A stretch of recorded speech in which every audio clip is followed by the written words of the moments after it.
that we're showing tonight of what their life is like.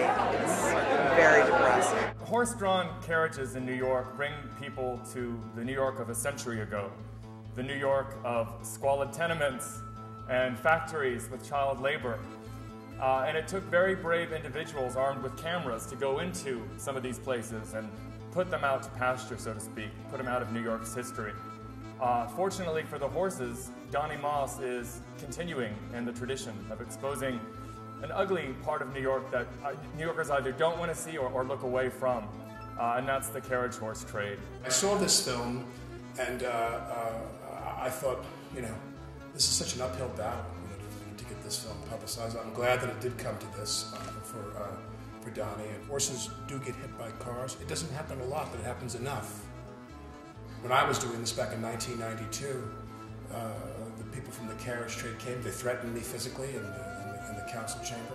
They came and boycotted outside of the Broadway theater that I was performing at. The director came up to me one night and said, "Do you want to go on tonight?" Because all the carriage drivers were out there screaming, you know. And the director said to me, "Do you want to go on tonight?" I said, "Yeah, why?" He goes, "Aren't you afraid someone's going to throw a sock full of horse manure at you while you're in the middle of your speech on stage, you know?" I mean, the passions run high in this issue. Passions run very high. But we can't let that intimidate us. When the carriage trade people get rid of all the cars in Manhattan and build a farm on the west side where there's an acre of land for grazing for each and every horse that's here, I will invest my own money in the carriage trade. The Chinese have a saying that to comprehend the organs of the horse is not to comprehend the horse itself. That people who enjoy carriage horse rides and who think that they understand riding in carriage horses really don't understand what the experience is like for the horses and what the horses go through.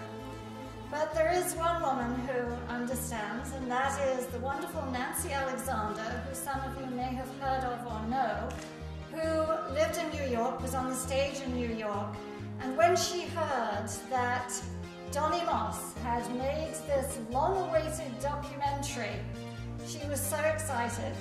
And every year, Nancy Alexander gives an Activist of the Year award. And she said, if there's anyone who deserves it, it's Donny Moss.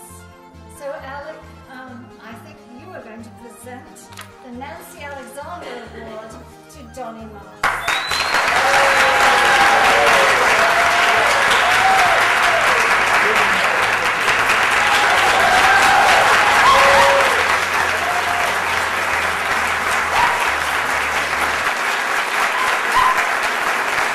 For 20 years, I've walked by the carriage horses on Central Park South, and for 20 years, I've thought to myself, something doesn't look right here, but I kept on walking.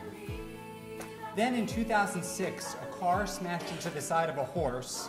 Concerned New Yorkers started protesting in the streets, and I started to document what I suspected would be a very important and interesting story about what's happening not only behind the scenes, but right in front of our eyes. I didn't have an animal advocacy background before I started this film, and I didn't even have a very strong point of view about the issue. So I want to thank PETA and the animal advocacy organizations for taking a leap of faith and agreeing to talk to me about the issue on camera, and for participating with the hope that I'd get the story right. So thanks again for this honor. Thank you all for being here, and without further ado, I think we'll start the film. I hope you enjoy it. Thanks. Hey mommy, hey mommy, hey mommy, hey mommy, you sexy. Hey mommy, you sexy. Hey mommy, you sexy. Hey mommy, you beautiful. Hey mommy, you sexy. Hey mommy, you sexy. Hey mommy, you sexy. Hey, can I get that number? Hey mommy, you sexy. Hey mommy, you sexy.